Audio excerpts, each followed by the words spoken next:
Hello everyone, welcome to my channel Dhyan Yog. मैं बबलू योगी।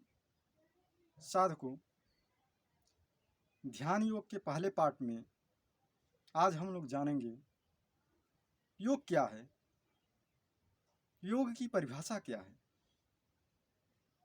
योग किसे कहते हैं, आखिर हम लोग योग करते क्यों हैं, हमारे दैनिक जीवन में योग का महत्व क्या है। साधकों, आदिकाल से लेकर आज तक भारतवर्ष योगियों का देश रहा है।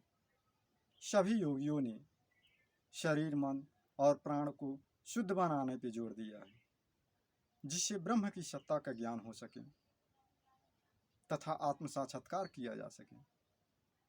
तत्व ज्ञान तथा आत्मा के साक्षात्कार के लिए एक ही मार्ग है और वह है योग।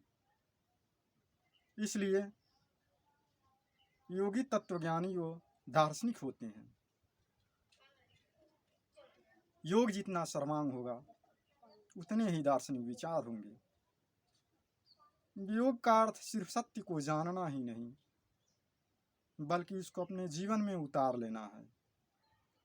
योगियों ने इस सत्य को जानने के लिए अलग अलग तरीके अपनाए और वही तरीके आगे चलकर अलग अलग योग मार्ग हुए, जैसे भक्ति योग, कर्म योग, मंत्र योग, ध्यान योग, ज्ञान योग, राजयोग, हठ योग, लय योग इत्यादि। योग शब्द संस्कृत के युज धातु से बना है, जिसका अर्थ है जोड़ना, मिलन अथवा तदात्म्य।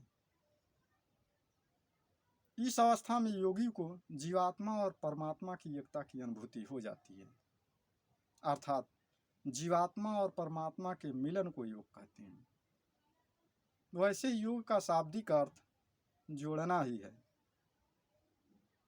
योग वह अध्यात्म विद्या है जो जीवात्मा और परमात्मा के साथ संयोग करके मिलने की प्रक्रिया बतलाती है।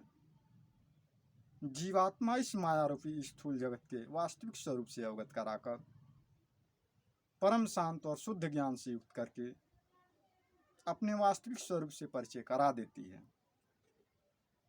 योग दर्शन के पहले अध्याय के दूसरे श्लोक में योग ऋषि महर्षि पातंजलि ने कहा है, योग चित्त वृत्ति निरोध, चित्त की वृत्तियों का निरुद्ध हो जाना, अर्थात चित्त की वृत्तियों का रुक जाना, शांत हो जाना ही योग है। योग में सबसे अधिक महत्व मन को नियंत्रण करने के उपाय से है, क्योंकि मन के नियंत्रण के बिना परमात्मा से तादात्म्य होना असंभव होता है, अर्थात परमात्मा से मिलना। मन के नियंत्रण से साधक के अंदर संकल्प शक्ति बहुत बढ़ जाती है तथा विचारों की संकीर्णता जाती रहती है। मन में विशालता और व्यापकता आती है। इससे निश्चय ही साधक के अंदर आनंद की अनुभूति बढ़ेगी। मन को नियंत्रण करने के लिए साधक को अपने को नियम और संयम में रखना होगा तथा योग के नियमों का पालन करना होगा।